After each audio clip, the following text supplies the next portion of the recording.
Okay. And then Brent, for you, I mean, you know your dollar milkshake theory. I'm not sure if that kind of Yep. frames up that perspective, but maybe your argument is that money's primary purpose is to work for governments. I mean, tell me how that fits into that Yeah. framework. So I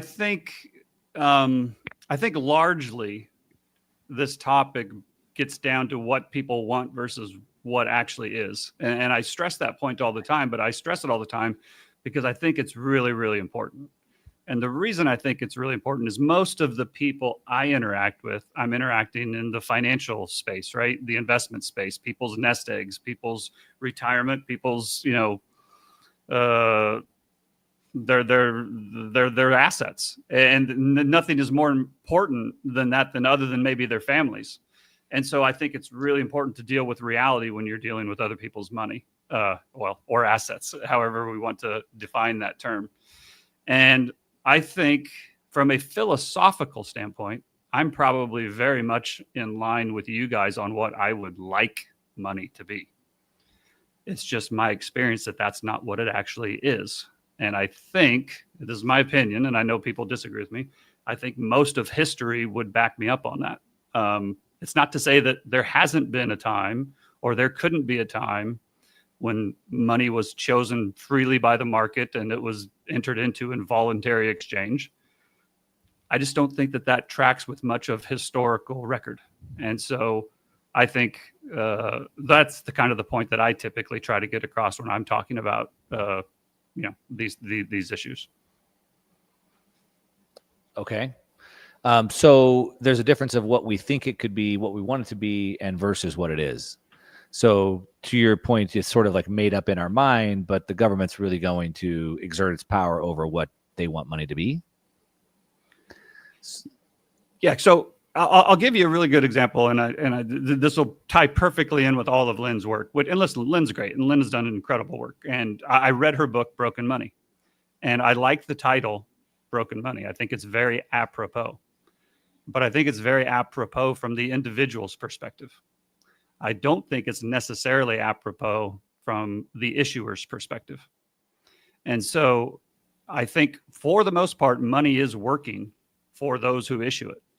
Now we're kind of getting into an area where it's not working as well as it once was, and perhaps we're going to have some changes as a result. But I think oftentimes when people talk about this issue, they talk about it from the individual's perspective and what would be good for the individual. And that's great. And I love that. And I would love a world where that was the case. I just don't think that that's typically the way it actually is. It kind of goes back to my first point. All right, Lynn. Yeah, what do you have to say? So a couple points. One is we can separate this over time, right? And so before the Fiat age, most governments around the world, most kingdoms or empires or whatever the political structure is at a given time, most of them had to tie their money to something of external value like gold, silver, or other types of commodity monies, because they had a limited ability to just impose something that's entirely artificial over a public over a long period of time. Generally speaking, experiments that just totally deviated from that, like paper money in early China, didn't last super long. And while there was seigniorage and there was debasement, when a lot of people reading this or watching this are probably familiar with like the long-term chart of like Roman currency debasement. It's important to remember that was over like a 2-century period. There were more frictions against debasement because of what they were working with at the time. One of the things I point out in Broken Money is that in the invention of telecommunications, so starting with the telegraph and of course expanding from there, that opened a really big speed arbitrage, which gave banks and governments a lot of power to really shift things in their favor. And I agree with Brent that there's a difference between the user of the money and the issuer of money. I even touch on that in Broken Money, where I have a page or so dedicated to the issuer's perspective versus the user's perspective. And so that part I don't disagree with, other than to say that we've finally reached a technological point where there's actually some way to combat that. So you had this kind of century and a half period where transactions could move at the speed of light, but there's really no way to do final settlement at that speed. And so we were reliant on these big centralized ledgers to kind of fill the gap. And the invention of Bitcoin opens that back up. And then of course you're bootstrapping from zero, right? Some small team or guy on the internet in 2009 That takes years or decades to ramp up to have significant scale, liquidity, durability, and just overall functionality and an app system building on top of it. But for the first time in history, there's actually alternatives that can move just as quickly. And so while it is still certainly the case that out of 180 or so currencies around the world, all these little local monopolies, the issuers are doing that for a reason. They're extracting value from it. But there are ways around it now. And this whole debate started out the topic of whether or not Bitcoin is money or has monetary aspects. And so I think that while I fully agree that it's important to acknowledge reality, it's also important to acknowledge that details of reality shift over time, especially with technology. That's kind of a persistent and global shift over time, as well as, of course, politics and other things that lay on top of it. Yeah, go ahead and jump in, Brent. You guys can just. Well, so I think she's again, she's right. If you go back throughout history, there were periods of time where, sovereigns, kings, queens, whoever, governments tied their money to something of value. But there's very little evidence, anthropological evidence, written evidence that, barter ever existed on any large scale. And in fact, if you go way back and you actually look at the written history, most times the written history, now it's not to say that there couldn't be something before written history where they did barter. But if you go back to the historical records, most of it is written down, and that which is written down shows that money was a form of debt, and it started off as keeping track of who owed who what. So again, we get back to a ledger, right? There's no evidence that original ledger had to be tied to gold. It's not that it couldn't be, but there's no evidence that says that is the case. Now, I actually like the idea of this.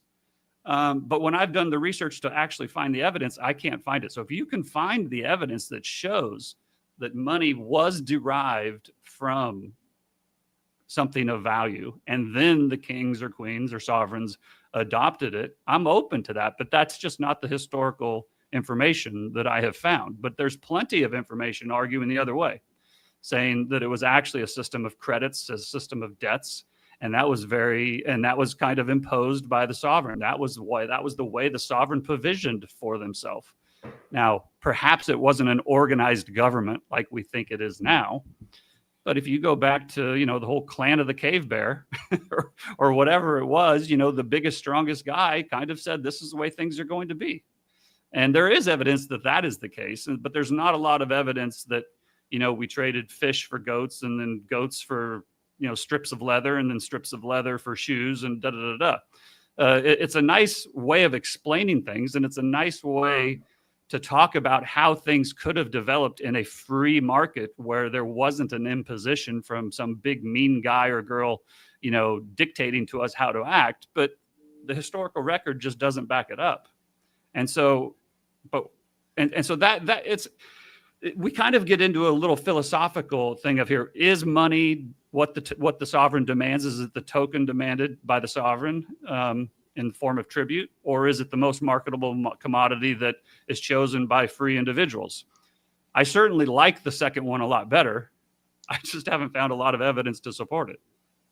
Well, I think we need more nuance than that. I mean, one thing I'd point out is that in the first part of Broken Money, I had a whole section devoted to kind of undermining the barter concept. So I would agree with you there that basically that if anything, social credit was right alongside any sort of usage of physical monies. But one additional nuance we can put, because we can go back earlier than something like a sovereign, is that basically that social credit would be used in fairly small groups because it's only as good as to the extent that you either know the person and they're reputationally enforcing their debts and credits, or a small enough kind of tight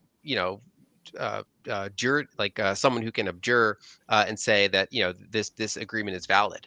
And so, but once you get to a point where you're trading with people you don't know, that's where the kind of the informal credit system breaks down. You either need a larger system of communication and banks, which came later, or that's where they would fall back on something more physical. And so there's early evidence and also kind of more recent hunter-gatherer evidence of things like beads being used as money. There are certain things that would emerge before gold even, where combined with social credit, they'd be used as a form of liquid or final settlement is not relying on the ongoing obligation.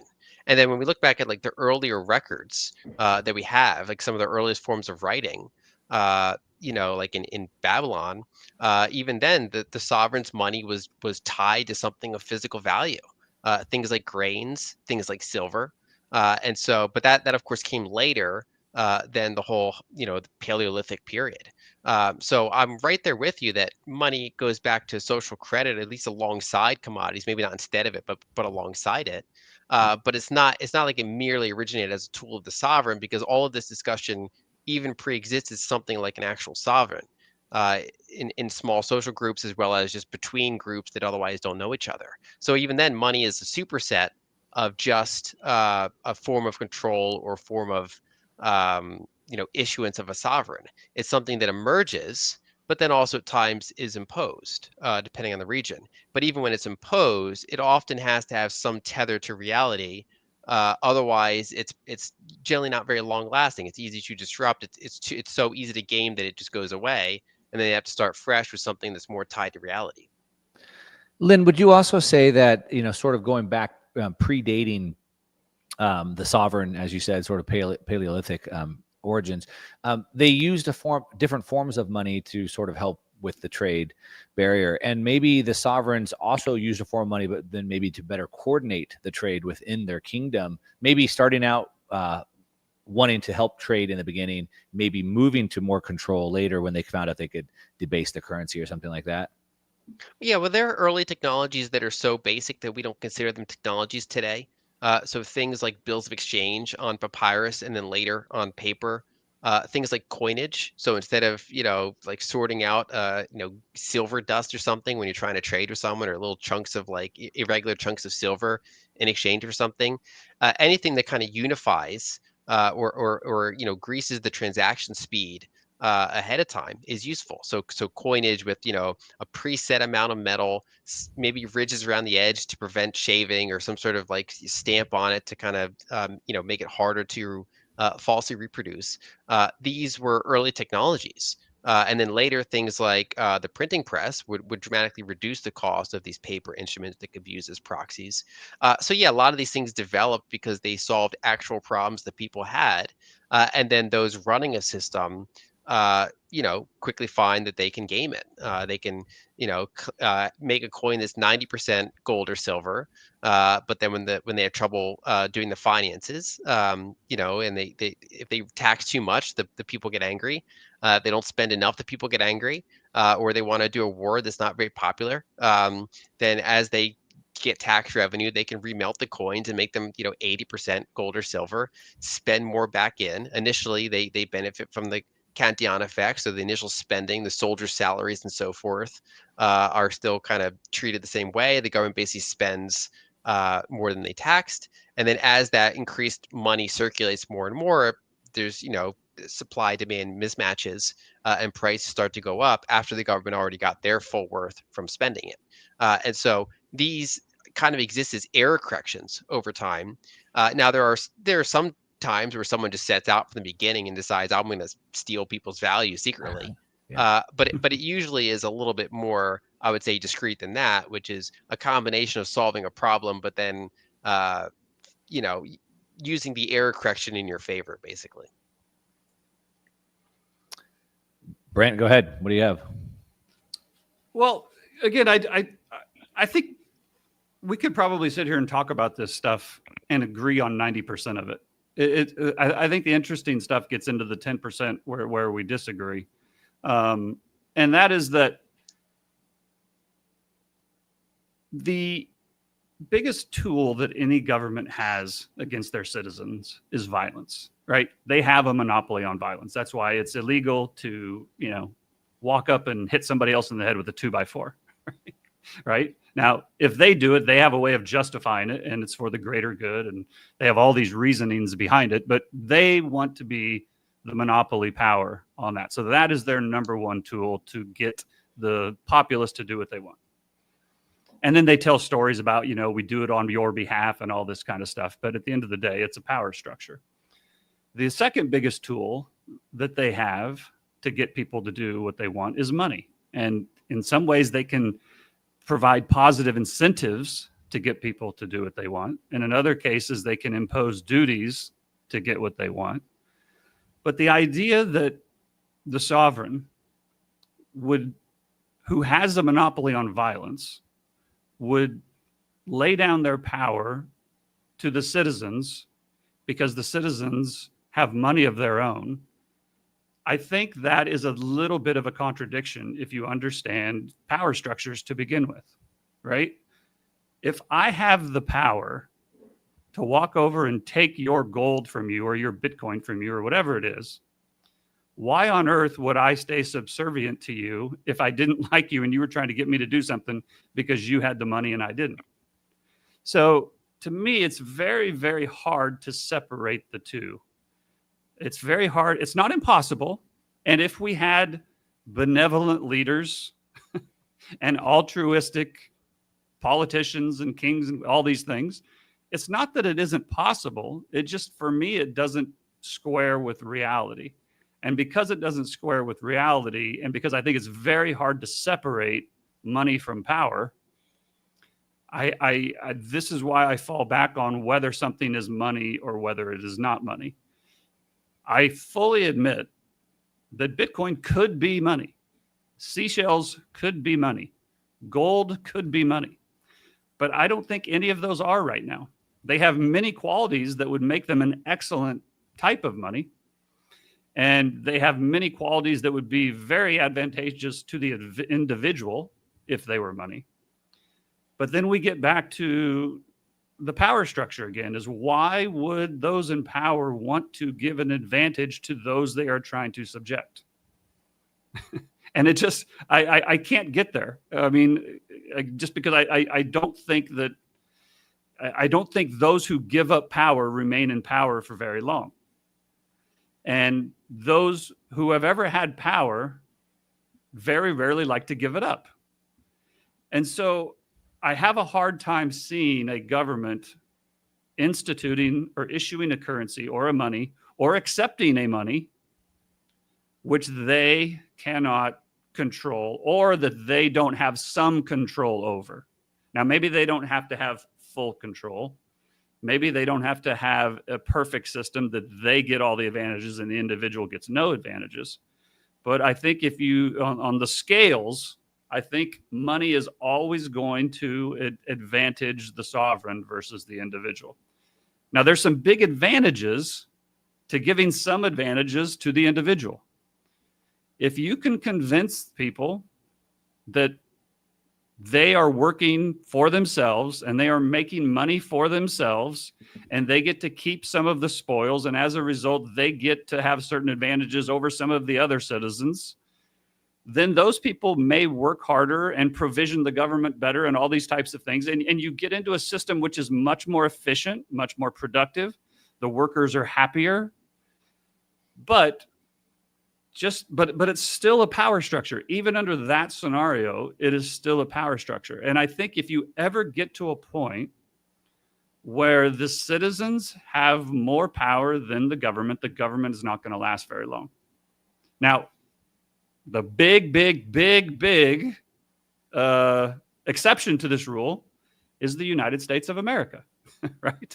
I don't think people realize when they hear the word the American experiment or the experiment with democracy, I don't think that people have a proper appreciation for how unique in history this actually was.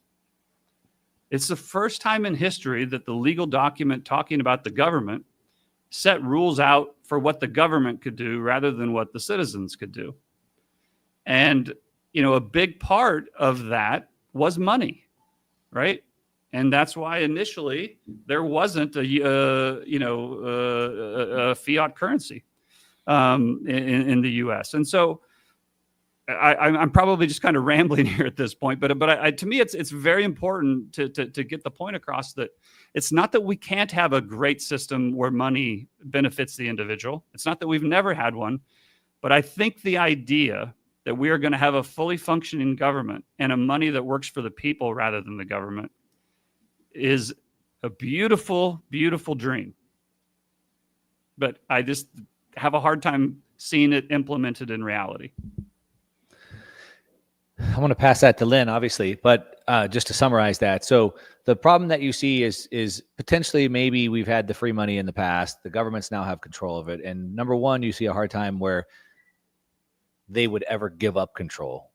They have a monopoly on violence, so what they would do almost anything to maintain that control. And then potentially, even if they were able to lose control, we see governments lose control over their money quite regularly. If they were to lose control over that, they would probably enact another system to take control back again. Yeah, that perfect. And Lynn, Perfectly you might said. say that the technology might have changed that. I think that's what you argued earlier. So go ahead and see what you say about that. Well, yeah, I would argue that shifting technology changes where the power lies, or maybe more specifically, how much power is concentrated, because there's certain asymmetries that form and then go away. So we can examine those claims kind of around the margins. One is that there are existence of smaller countries that get dollarized. So basically, their currency is either one so mismanaged that basically people have no choice but to default to something else, and the government really kind of loses its ability to say stop using other monies, only use our monies because it's so unworkable. Or in some cases, there are politicians that come up and say, you know, we've managed the currency so bad, we're just going to stick with basically the dollar or whatever the case may be. And so around the margins, there are already places that do that. And then there are even wealthy countries. I mean, there are certain parts of Switzerland that accept Bitcoin as tax, for example. You can pay your taxes with it, and otherwise it's endorsed. So around the margins, we know that while it is true that most governments will do their best to impose a currency, it's not unheard of for it not to be the case. In addition, we exist right now in like a 54-year period of global fiat currency. And so before then, there was some sort of tether to precious metals, mainly gold. And we don't know what the future is going to look like another 54 years from now. So this experiment that we currently exist in is still relatively new. And of course, every generation kind of reorients around the current reality. So now it's like, well, how could countries not entirely have their own currency? That's just how things are now. Almost every single country has one, and even countries that don't have one, the handful of them use some other countries, larger countries, fiat currency. But again, that's we exist in this 150-year kind of speed mismatch where the telecom era that totally reset the board, and then really only in the past third of that century and a half era, so really the past 50 years, have we entered the full-on kind of ramifications of that era, which is the fiat currency era that we currently have now, where even when a currency fails, people rarely fall back to gold because gold is so slow and has all these divisibility issues. So they generally fall back, ironically, to a larger fiat currency that's still functioning. And another thing that's worth pointing out is, I mean, you can go on Twitter and find all these debates where they would say if Bitcoin gets big enough, the governments are going to ban it. And of course, there have been some governments that either try to ban it or restrict it or surveil it. Is still very popular, to even ones that allowed it. And yet, it's important to remember that government is not a monolith, at least in most cases, as long as you're not in North Korea or some other cases. Generally speaking, the places we're talking about, government is not a monolith. Every generation or so, that there's rotations that occur. While not everyone has the divisions of power that America has, many countries have some degree of divisions of power, either independent courts or multiple legislative bodies, and basically limits on any sort of centralized power. In addition, power is generally easier to wield when you get the public, at least mostly on your side. It's kind of like plausible deniability. Whereas it's hard to do when you fully take the mask off and just say we're against the people now. It's often, for example, power is often taken in moments of fear, where you promise people security in exchange for some of their freedom, or you say what we talked about earlier, we're solving a problem for you. Hey, sometimes you don't solve that problem perfectly, but we're only human, and we're just kind of grifting off the side of it while we do it. But people still generally believe that things are being operated better than if there was no one. Whereas if you just come to them and say, we're going to reduce your freedoms because we want to, or because it's in our interest, that's when you're more likely to get widespread protests and things like that. And so one of the things that Bitcoin does is it's basically a decentralized Excel spreadsheet, more or less. That's backed up by various forms of distributed consensus that allow that to function for so long. And governments have now grappled with this thing for 16 years. People said that they'd ban it, and again, some have. But now we have a president, for example, that in his first term was pretty opposed to it. Now he, endorses it. Maybe he's not fully philosophically aligned with Bitcoin proponents around the world, but he's kind of recognized the usefulness of it. I think there's pretty clear game theory here, where like people that were in kind of the Elizabeth Warren camp, that were kind of basing their identities or their brand around being anti-crypto or anti-Bitcoin. There's no money in that. Whereas there's more money in supporting the candidates that would, at least allow marginal freedom to keep interacting with it. In addition, and this is my last point for this kind of part, when we back up, there's like this global chessboard where even when politicians in a country are trying to pose things locally, they're still competing with other regions. And again, if you're not North Korea, then there's some degree of like mobility going on in most cases. Capital often doesn't want to go to places where capital is not respected. Brain drain happens where people that have capability or means try to leave places that are not conducive for them, and that other places are happy to have because they can benefit their economy. And so in a lot of countries, it's in their best interest to say, we're still going to have our own currency as far as we can get away with it. We're going to try to surveil things to some extent, but we're not just going to go fully mask off and just kind of impose arbitrary restrictions because you want to be seen as a reasonable actor on the global stage where capital and people want to be. And Bitcoin benefits from that kind of global arbitrage that happens, where if one place decides to get all authoritarian, another place can say, well, we're gonna allow more freedom. And there's already hubs around the world where it's been endorsed in some capacity, and they ebb and flow over time, but there's plenty of footholds. And then we've already seen this for decades with the dollar, which is that the dollar finds its way into all these different little currency monopolies. The leaders aren't always thrilled about it, but there's generally only so much they can do without going 100% mask off. And if they go 100% mask off, they often start losing, the support of the people, which gets hard to maintain longer term. Yeah, great point. So, Brent, you used a historical narrative, and Lynn says that technology changes things. And so now we have this technology. And to your point about the dollar sort of finding its way into these countries, you add in the US dollar stablecoin, which is a new technology to empower the dollar. It's finding its way in even further now. Do you have any points to counter on that? Or we can go to the next one? No, a couple of things. And again, Lynn makes great points. One point I would add on to what she said, because I don't disagree with what she said, is that part of the reason, in my opinion, that governments have not come out and forcefully challenged Bitcoin in a big way is because so far Bitcoin has not challenged the sovereignty of the dollar or most other fiat currencies. I think this is probably the point where we started to disagree on the Twitter exchange was, in my opinion, and I think you guys disagree with me on this, is that Bitcoin has changed its narrative from a medium of exchange to a store of value. And I think it is because of that narrative change, and because it's not widely used as a medium of exchange. It is used. There are places you can use it. And if you're really creative and thoughtful and plan out ahead, you can use it in many different places. But Bitcoin is not a widely accepted general medium of exchange. If it was, then I think the government, not only the United States, but governments of the rest of the world, would have a bigger problem with it. But as it is now, it's an asset. And it's an asset that has gone up in price a lot. And as a result, it's created a tremendous amount of wealth. And it's generated a lot of technological innovation around that space.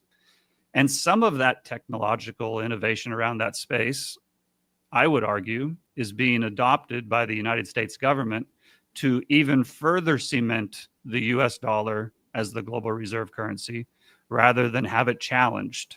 So I don't know if you want to come back to that or not, but that would be the points I would make on Lynn's comments. I would say that Bitcoin didn't change its narrative. I mean, from the beginning, there were people pointing out its store of value properties and its medium of exchange properties. It's been used as both from the beginning. And I actually had a recent article on this, which is to say that people often they separate. Again, this is time dependent. So they'll say, because in its first 16 years of existence, really bootstrapping from zero up to now a $2+ trillion asset, to say it's not money because it's not ubiquitous exchange. Well, in the global sense, in order for it to be ubiquitous exchange, it'd have to be like 10 times bigger than it is now. It's a $2 trillion asset. And one of the points I made in our Twitter thread, was it's already better portable liquid capital than, I would say 170 out of the 180 fiat currencies out there, right? So the Egyptian pound is worse money in New Jersey, I would say, than Bitcoin is, meaning that it's harder for me to spend Egyptian pounds than Bitcoin. And that's not just because Egypt is a developing country, because it's similarly hard for me to spend Norwegian currency in New Jersey. It happens to be a small, wealthy country, no network effect that extends here. And so when you think of assets you could bring globally that have monetary aspects, Bitcoin is very high on the list. Physical dollars are high on the list. Gold coins or silver coins are high on the list. Bitcoin's high on the list. A couple other currencies like euros or pounds are reasonably high in the list. And it drops off really quickly after that. There are certain assets like a Monet painting or even Apple stock that have virtually no utility as money, either because they lack divisibility and liquidity in a painting's case, or as Apple stock, it's very hard to actually give it to someone else, until ironically it's tokenized in the more recent time period. But before tokenization, there's no way to transfer Apple stock to someone else, and even then, it'd have all sorts of frictions, and it would rely on a chain of credit.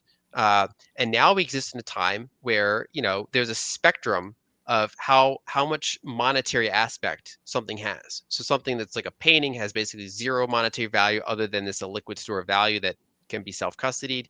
Company stock is also not very monetized. Real estate is not very monetized in the sense that there's very little capability to actually use that to exchange value.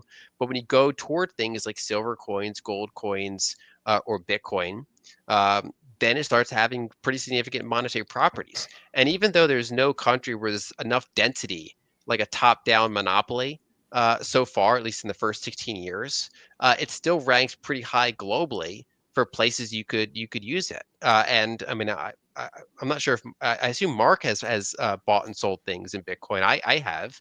There's multiple countries where I've bought things using Bitcoin, and then in addition, to avoid the irony, I sell broken money in Bitcoin, at least as one of my distributor options, to avoid the joke that you only sell broken money for broken money. So we've had significant sales globally of my book in Bitcoin. There's not been really any requests for people to buy it in gold or silver, and there's really obviously it's hard to do that online. There are some credit ways to do it, but there was demand and requests for people that want to buy it in Bitcoin. So we met that. And then, when I receive that Bitcoin, I hold it. It's not something I immediately sell for something else. I hold it. And so we can debate like philosophically, what is money? But the few things that I've used in my life for money are, one, fiat currencies, because I'm born in this era, and two, Bitcoin.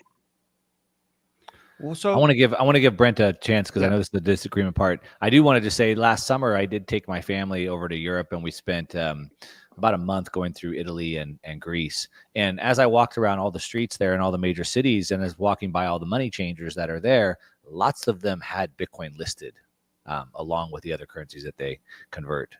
So I didn't see gold accepted there, but I did see Bitcoin acceptable for the other currency exchanges. But anyway, so go ahead. yeah. Well, so I guess this is a question maybe for each of you is, because this is the part I don't quite get. And by the way, I have this same conversation with my friends in the gold world. So this is not exclusive to Bitcoin. But why is it so important for Bitcoin to be considered money? Why can't it just be a highly liquid, globally accepted asset? What is the strong affinity and almost to me, when I say Bitcoin isn't money, the amount of people that come after me so zealously is something to behold. And I don't quite understand why, because something doesn't have to be money in order to be an incredibly valuable asset.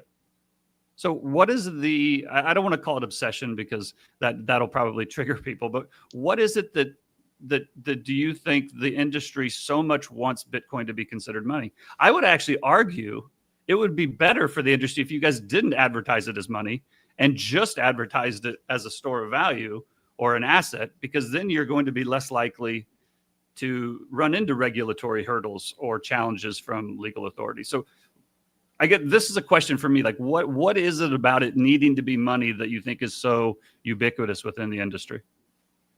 Well, there are some Bitcoin proponents that use that same line of reasoning and say we shouldn't call it money, we should call it something else. And there are other Bitcoin proponents that would disagree with them.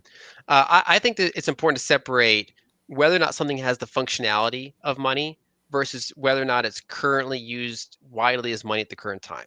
So, for example, fine art, even regardless of whether people are using it as money, there's no world where it could be used as money, at least without abstraction and credit, things like that. It just the physical properties aren't there. There's a reason why gold and silver evolved as money, and most other things did not, because they actually have intrinsic attributes that make them better monies than other things. And so Bitcoin was, first of all, it was designed to have monetary aspects, and two, it does have monetary aspects. Now, again, it's bootstrapping from literally zero. There's no top-down enforcement in the world to make people do it as money. So it's just purely cross-border kind of global thing that competes with those other top monies as kind of portable capital.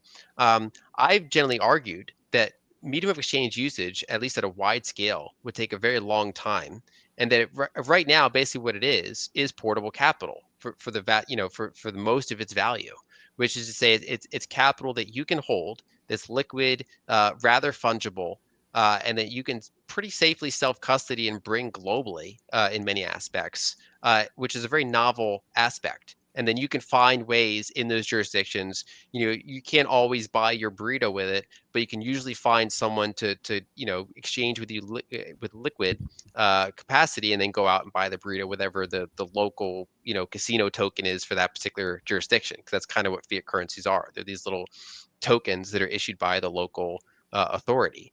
Now, but because Bitcoin has these attributes, it actually also can directly be used as money, which is harder for gold and silver in the modern time. And so I think one is people argue that it has the physical capability to be used as money. There's the base layer, there's Lightning on top of it, there's Chaumian eCash now that's built on top of that. Of course, people can also exchange, collateralized credit representing Bitcoin if they want to. There's this kind of full stack ecosystem that allows it to be used as money in various forms. But again, it's up against a very strong network effect.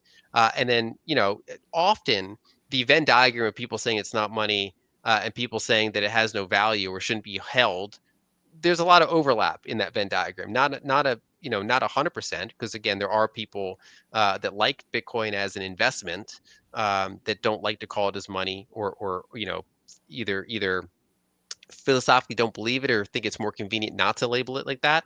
But often the claim that it's not good money is used by people saying that it has no value. They're saying, well, why not use something else to store value? Why not do other this? Because Bitcoin's failing in that one regard. But I would point out, Bitcoin is the most liquid, divisible, fungible asset that you can bring with you globally at scale, which is much harder to do with other investments, much harder to do even with physical currencies or precious metals of other types. And so it has these monetary aspects. And over time, as it gets larger and more understood and more liquid and more ubiquitous, it can keep inching up. I would agree with all of that. And again, if that's the way it was generally presented with the people I interact with, I would accept that. But Well, we can't speak. We can't speak for everybody here. No. I know, but you guys know what I'm talking about as well. I mean, just go back to our thread and look at it. If someone were to say Bitcoin is a fantastic asset, it's portable, it's liquid, it's why it's been a fantastic store of value, and I think one day it has the potential to become money, I probably wouldn't argue a whole lot, right? Other than what would you say? What Brent? What would you say the definition of money is, and where Bitcoin fails? And even though, as Lynn pointed out, has all the right attributes and is on that evolutionary path, you seem to think it's short of. So what is your definition, and where does Bitcoin fall short there? Yeah, so first of all, I will say I think it is on the evolutionary path, but I'm on the evolutionary path to being a very good-looking older gentleman, but I'm just not there yet, right? So it's just so it's not that it can't be, it's just that it's not, and so what I would say money is that money is the most marketable commodity and the extinguisher of debt. And I don't think that Bitcoin is the most marketable commodity, and I don't think it extinguishes debt. Now, if you happen to borrow Bitcoin from somebody and you return it to them and that extinguishes that debt, then perhaps it can be the extinguisher of debt, but it's not a widely accepted extinguisher of debt. And this kind of gets back to my original point that money is very often, and in my opinion, almost inseparable, not impossible, but very close, very, very, very hard to separate from the state or the imposition of the state, right? And the way that you extinguish your obligation to the state, whether you like it or not, is to pay them their tribute or their tax, or however you want to define that. Now, Lynn pointed out a rather unique possibility to do this in a certain place in Switzerland, and I'm sure she's correct, but that's not a widely accepted way to extinguish your debt to the state, right? And if it was, then I would probably be much closer to accepting Bitcoin as money. And again, to me, it's like saying, a racehorse is a fantastic asset, but it's not a Ferrari, right? It's just not. There is a difference, and I don't understand why it has to be considered money. I don't see. I still, and by the way, and let's go back to gold on this too. I don't understand the people in the gold world, their obsession with saying that gold is money. Because in a perfect utopian society where there was no government and it was, again, everybody enters into free exchange, I think gold would make a fantastic form of money. And I think it very likely would be money. But I just don't think that's the world we live in. Again, it would be like me saying, I have a 50-inch vertical jump. But when my son asks me why I can't dunk the basketball, I say, well, we just haven't moved to the moon yet, right? When we're on the moon, then I'm going to be able to dunk pretty easily. But that's just not the way it is. And so, maybe we're talking semantics here, but I just don't understand why. I think I do understand it. I think it's because people are rebelling against sovereign rule, right? I would say, especially with the state of the world. And so they just don't want to accept it. I think it just falls down to semantics. As Lynn made the case, it has the money attributes as you've accepted. There's this evolutionary path. It's pretty much there.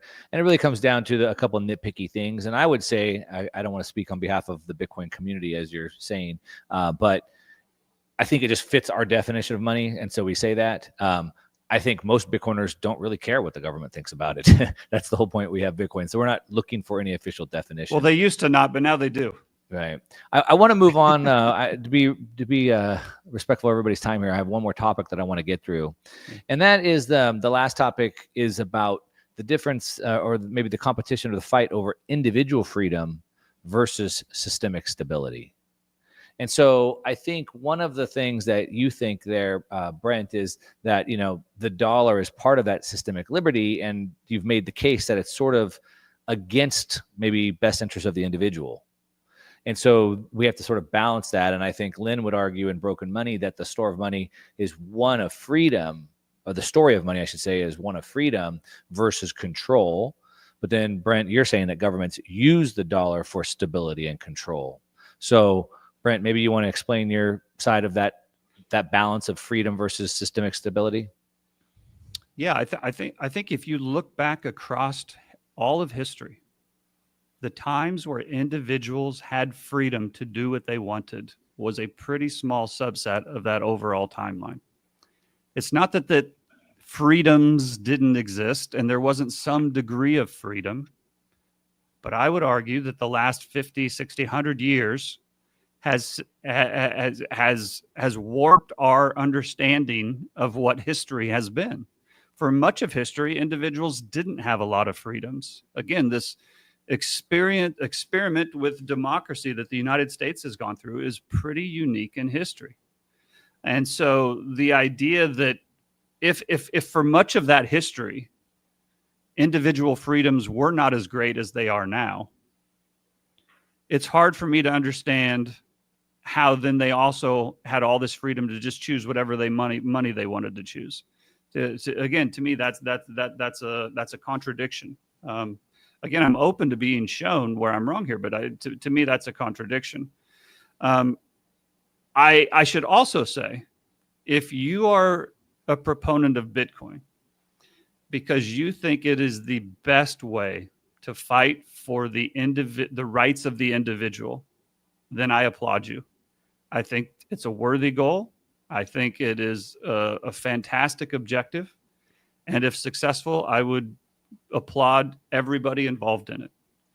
So it's not that I disagree with the idea of it. And it's not that I disagree with the attributes associated with it. But to me, it just doesn't square with the historical record. I would very much like to see it, but I haven't seen that happen. The other thing I would say is, my guess is that whatever comes next, we're kind of in this time period where I think part of the reason gold has done pretty well the last couple of years, Bitcoin has done fantastically well.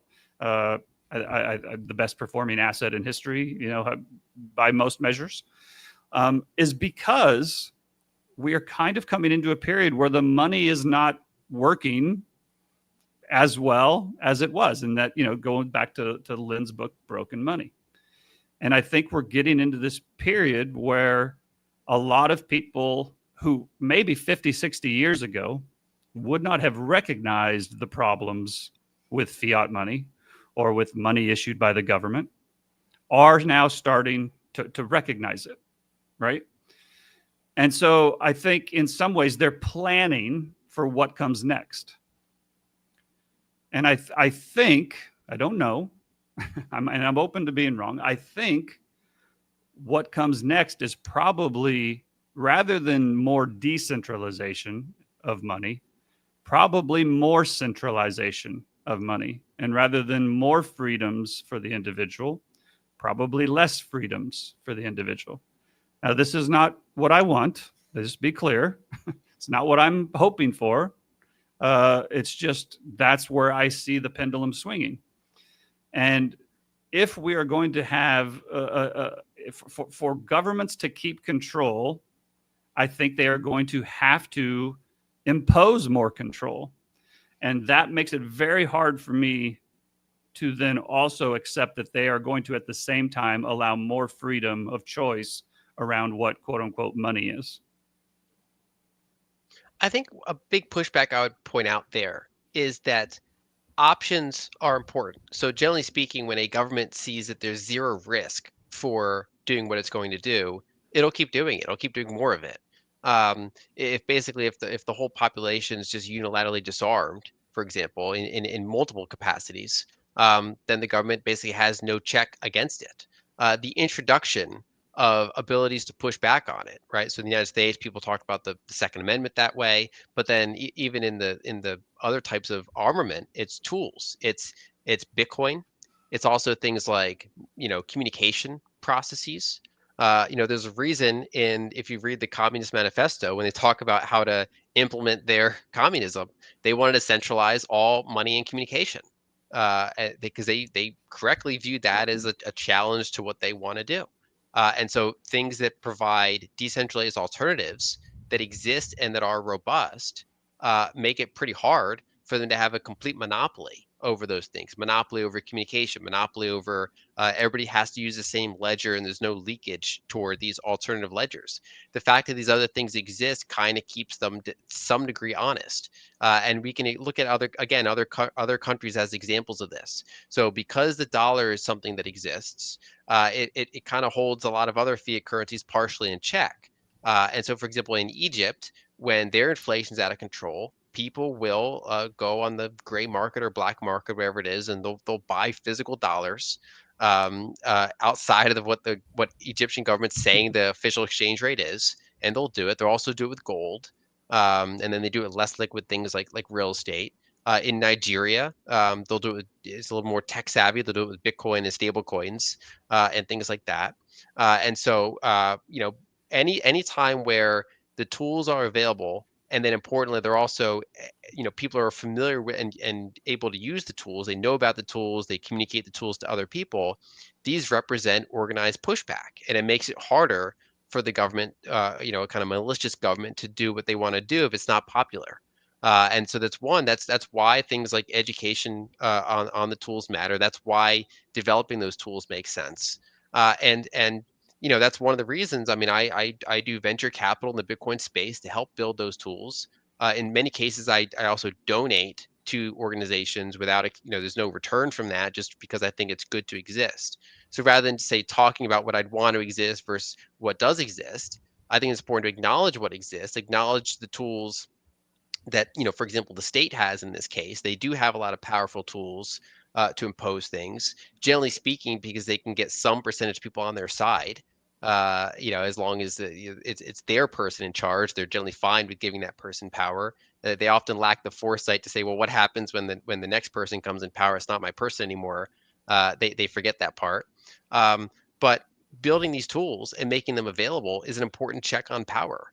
Just like the Second Amendment to check on power in the U.S., decentralized messaging apps, encrypted messaging, and digital money, in this case Bitcoin, are tools. And this goes back to the whole cypherpunk era before even Bitcoin. Just the ability to have encryption, these asymmetric tools. And back in the 90s, for example, the U.S. government did not like peer-to-peer encryption. They tried to argue that it was basically military arms and that exporting it violates things and arrest people. But they were able to defeat the government by posting open source code in a book and say, well, your other amendment is in the way, First Amendment. And so sometimes David does beat Goliath, and it helps when the truth is on their side, so that their message is easier to spread and harder to claim why it's totally invalid, and two, that it's robust, and that even when it's kind of clamped down on or pushed in the gray market, it still exists as a tool. Some governments don't want certain substances to exist, recreational substances, but they generally find their way in all these different things. And the same is true for more virtuous things, things like tools of freedom, where certain governments certainly don't like their existence or want to regulate their existence, but they find a way because they're well designed and distributed, and people routinely fall back on them and want them.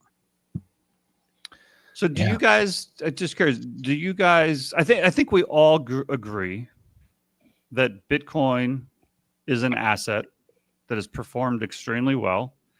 It has met and perhaps exceeded many challenges, and it has many attributes as money, right? I think we all agree with that. Yeah. Yep. Do you guys believe it is going to become an official currency, either the global reserve currency or a globally accepted, officially accepted form of money? I think out of 180 jurisdictions in the world, whatever the number is, yes, there will be some that do. I mean, the first do you think any major countries will? Not in the next 5 years, I would say. But in 20 years? In 20 years, do you think? I think when you start talking 20 years, my base case would probably be yes. I think you can get up the stack there.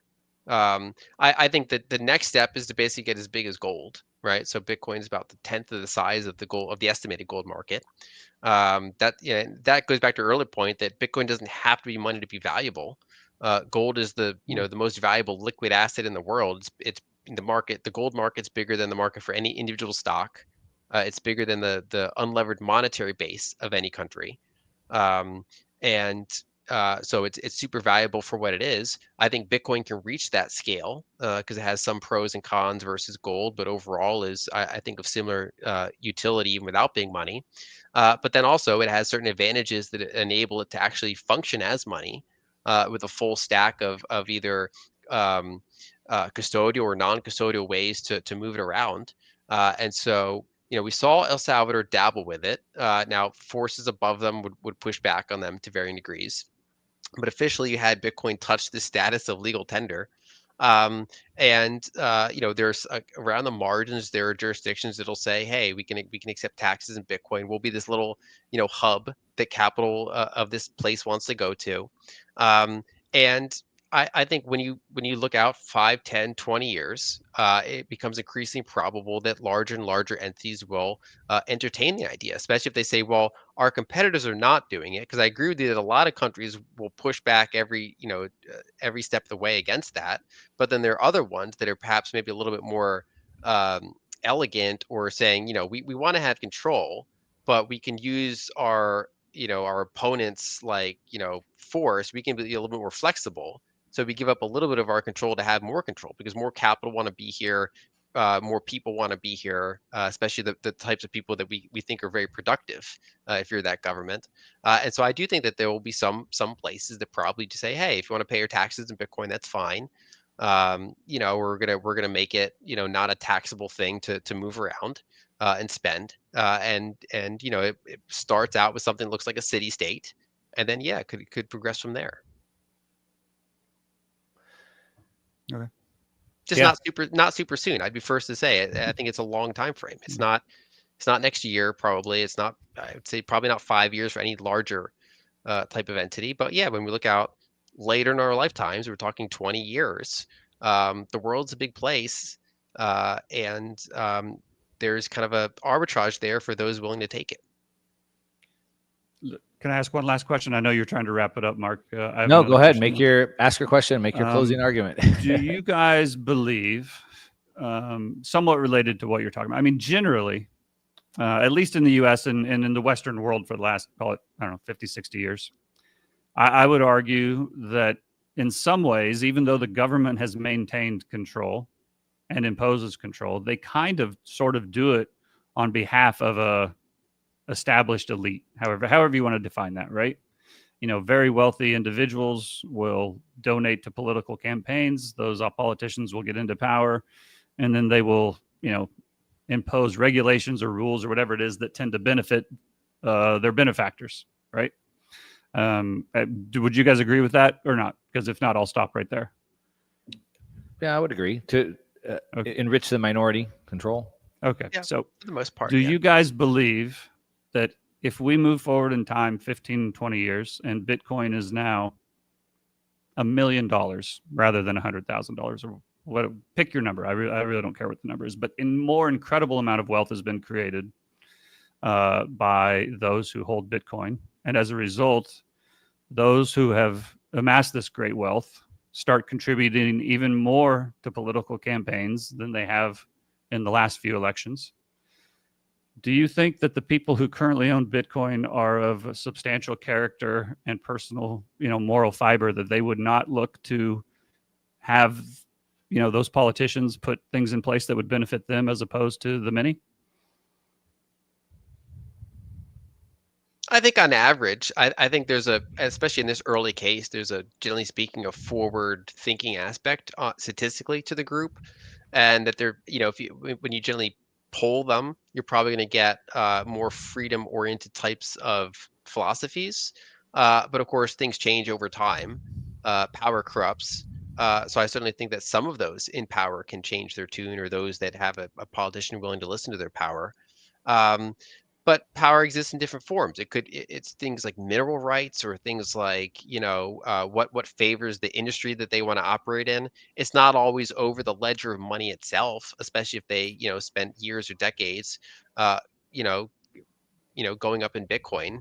And the fact that the bigger that technology exists, so if you mention $1 million Bitcoin, that's you're basically talking a $20 trillion liquid ledger that exists throughout the world. Um, And that's super powerful. And that's something that it would be widely known at that point. It'd be, say 20 years from now, it'd be a 36-year-old asset. It'd be as old as like, USB or Ethernet or things like that today, and kind of between those two. It's something that a lot of people just always knew existed in their lifetimes or conscious lifetimes. And so it's something that exists and it's powerful. When it's a billion-dollar network, it can only do so much. But if it's a $2 trillion network, which it is now, it can do more. And if it's a 20 trillion or more network, then even those in power that own a lot of Bitcoin and like Bitcoin, even the types of power that they might try to impose through themselves or their politicians, these tools exist, and people can fall back on them and push back should they try to insert it through the monetary channel rather than other channels. I think to your earlier point, governments have this monopoly on violence, at least for the most part. Different governments are weaker than others. Sometimes they have trouble even securing themselves, but for the most part, they have at least the concentration of power, and so they have that ability to say, okay, here's what we're going to do with our mineral rights, or here's what we're going to do with our borders, or here's certain laws we're going to enforce. Which again, subject to the will of the people and those elites in power that have the resources to shape things. So they always at least try to err to somewhat toward half truths or things like that. But it's not always through the monetary channel that they're going to act, especially as technology changes and makes that increasingly hard to do in a digital age. Yeah, I think Brent, it seems like the thread that kind of keeps coming up is you kind of talk about human nature and willingness to give up power, or what they would do to continue to hold on to the power, and the human nature side of things. And I think from a psychological level, human nature level, you're right on all those things. Why would you willingly give up power? I think the difference that I'm hearing from Lynn, and I would agree with, is that it's technology changes things, and it changes their ability to be able to do those things, and could potentially even change the incentive structure around what they may do into the future. If I maybe both sides sort of framed up properly. Got it. Cool. Okay. I mean, that was great. I loved hearing both your perspectives. I think it was super helpful. I know this is fun. This is kind of the conversation. It's very hard to do this on Twitter, obviously, right? Yeah. So, I think we had like over 9 or 10,000 people on live watching at some point. So great. They were obviously liking that as well. Awesome. So, I appreciate both your perspectives. Brent, I love you make people think. You push really hard on certain things. Lynn, you obviously speak very articulately, and you can back all these things up. So great perspective. Appreciate both of you guys taking your time to do this. Like I said, I think it was great for the community, and I guess that's it. Thank you. Thanks for setting this up and running it. All right. See you guys. Thanks. Okay. Bye, guys.